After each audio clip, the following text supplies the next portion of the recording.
Hello, I'm Brett Knowles. This YouTube is a quick review of our presentation on building Agile Analytics. The simple story is this. A traditional view of analytics says that we need to build a data warehouse. Based on that, we can create some knowledge, and based on that knowledge, create some wisdom.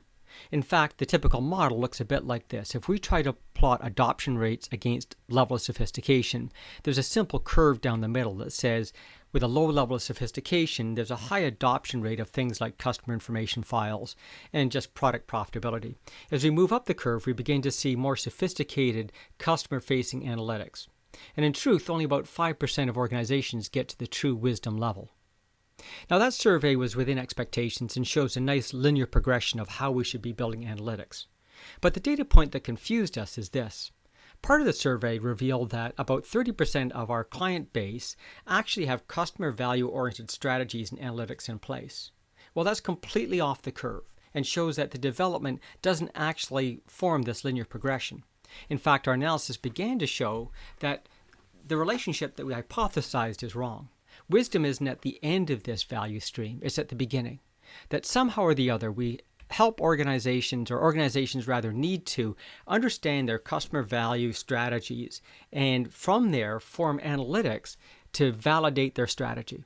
So if your strategy is say about market penetration, I should be able to begin testing that against issues of profitability, top-down, bottom-up, and long-term analytics based on that hypothesis. What that allows us to do is to continually cross-check the analysis and validate and improve it as we go along. So what ends up happening is this testing process kind of repeats the wisdom cycle again and again and again. This is how analytics actually get formed in organizations. So we no longer need to be bound in this room by the belief that we have to build the bottom bricks of the pyramid before we get to the top. In fact, quite the opposite. We're going to start at the top of the pyramid and build down and then back up. What's that look like? Well, we use the example of Southwest Airlines as a great case example of how getting a clear hypothesis about strategy helps you execute. Now, a lot of books have been written on the Southwest story and the work that we've done. The simple story is this. They've understood what their value equation is and clearly differentiate themselves in every aspect of value and satisfaction in the markets that they compete. To do this, they've been very clear about their strategy. And we'll do it as a quick strategy map. Overall, their value equation is about having more customers on fewer planes. And the hypothesis, if we achieve those two objectives, will increase profitability. Well, what do their customers want? Well, there's a target group of customers that want on-time flights and lower ticket price. And their belief is to make all that happen, if we could have faster turnaround time, it means that we can have the planes in the air with greater capacity utilization, therefore run with fewer planes, therefore I can reduce my ticket price, and it means I can even get the planes back in the air on time more frequently than our competition. And how do we do that? Well, we educate and compensate people for process redesign. The net is this is a simple description of strategy that hypothesizes what success looks like. In fact, we can take it a step further and communicate to the organization how important these organizations are this year to our success. So this is that hypothesis we saw on the far left of that previous chart. In fact, on the analytics side, we can build this into a simple scorecard by putting performance metrics next to each one of these objectives. Now, what's fun about this hypothesis is now I can just test it. I can do whatever marketing activities I might want.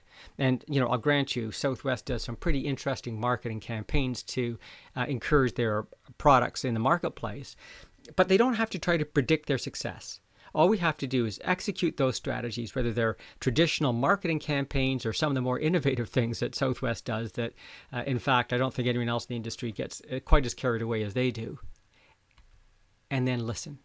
Understand what the reaction are to the different campaigns. Closely understand what the campaign is and track the results across many different footprints.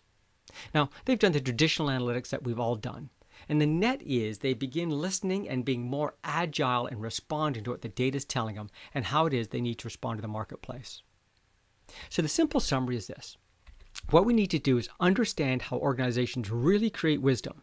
And that's by forming hypotheses and then testing them. We need a simple mechanism to form that hypothesis, what does success look like, that the whole organization can understand and gravitate to. And then finally, listen. Listen to what's actually happening and test and validate and refine the wisdom formed in your initial hypothesis. So that's the overview of what's going on. Now there's a bunch more detail behind it. To learn more about these concepts, please join us at www.pm2consulting.com.